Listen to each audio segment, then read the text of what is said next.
कर पांडे जी कांग्रेस कमेटी के प्रवक्ता हैं, उनको आमंत्रित करता हूं। पांडे जी, आपके 6 सांसद हैं, देखे रहना भैया, आपके यहाँ तो ज़्यादा नज़र है। आजकल राजभर जी, निषाद जी, मौर्य जी क्लेम कर रहे हैं कि टूट टूट के सब चले जाएंगे, आपके यहाँ तो रहेंगे।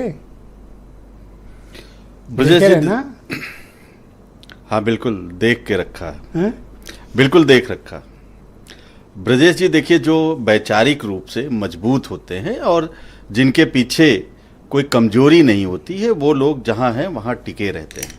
बाकी राजनीति में आपको लंबा अनुभव है और देश की प्रदेश की जनता भी ये देखती रही है कि जो कमजोर लोग हैं या जो सत्ता लोलुप हैं, जो लालची हैं, जो बेईमान हैं, जो भ्रष्ट हैं, वो इधर उधर पाला बदलते रहते हैं। आप उनका कोई, मुझे राजनीति का कोई अनुभव नहीं है, मैं तो सिर्फ पत्रकार हूँ, मुझे राजनीति का उतना आइडिया नहीं है। नहीं, आपको आम पत्रकार जानता है उतना ही पता है। पूरा पत्रकारों को राजनीति का ज्ञान राजनीतिज्ञों से ज्यादा है। अरे नहीं, ये कहने की बात नहीं। चलिए, ये आपका बड़प्पन है। आप बोले तो ये वही लोग टिकते हैं। ब्रजेश जी, भारतीय जनता पार्टी में क्या टूट नहीं हुई? क्या भारतीय जनता पार्टी के तमाम दिग्गज पुरोधा भाजपा को छोड़ के नहीं गए? कौन ये कल्पना कर सकता था कि कल्याण सिंह जैसा दिग्गज नेता वो भाजपा को छोड़ के सपा में चला जाएगा? भाजपा को छोड़ के सपा में चला जाएगा, उसको सपा में जाके शरण लेना पड़ेगा। अपनी पार्टी बनाई, उसका मर्जर किया, वो ठीक है, शरण तो वहीं से लिया ना।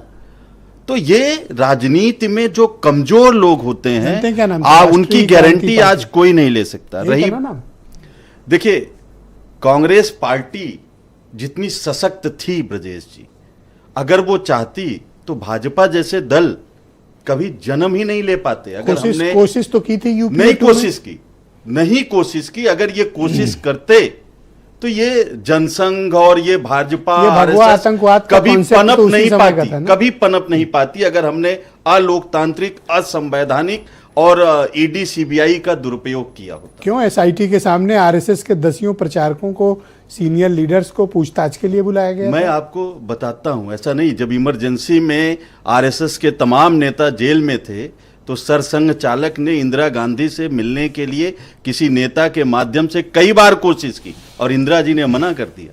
वो कह रहे थे कि मैं आप हमको बाहर निकालिए, हम कांग्रेस की मदद करने को। अच्छा, राजभर जी सतर्क और सावधान कर रहे हैं, वो तो आपके मित्र हुए ना, आपको सावधान कर रहे हैं कि भैया अपना घर संभालो, बीजेपी वाले। मैं तो कह रहा हूं कि आप लोगों को चाहिए ओम प्रकाश जी का माल्यार्पण करें कि उन्होंने अर्ली वार्निंग दे दी। देखिए, मैं मौसम सचेत वाला एक ऐप है ना, राजभर जी वो हैं। ब्रजेश जी, एक पार्टी का नाम उत्तर प्रदेश में बताइए जिसके साथ राजभर जी नहीं रहे हैं। कांग्रेस आपके साथ थे? हाँ, 2007 में पूछिए, हेलीकॉप्टर लेके कहां कहां उड़ते थे कांग्रेस के हेलीकॉप्टर से 2007 के विधानसभा चुनाव में।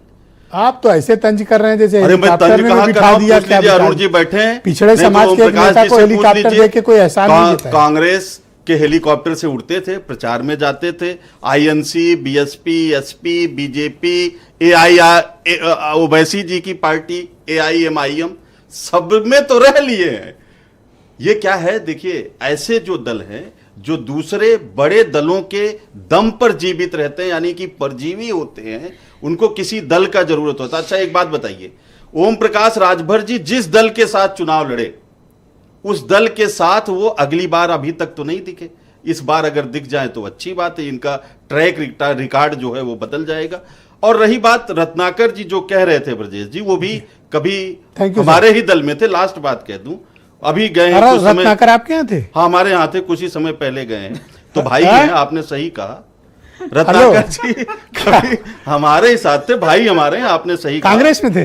अरे पूछ लीजिए, आपके सामने बैठे हैं, पूछ लीजिएगा। 10 सेकंड दीजिएगा। हाँ, रुक जाइए भैया, रत्नाकर भाई रुक जाओ।